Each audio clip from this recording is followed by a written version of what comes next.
Guys, ang dami niya bunga. Pangilang beses niya naman grabe.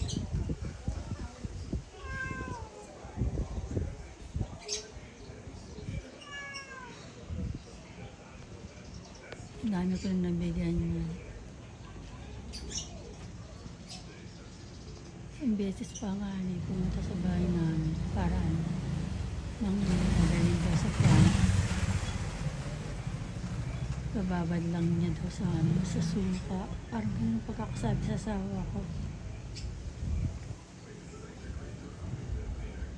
Ang galing.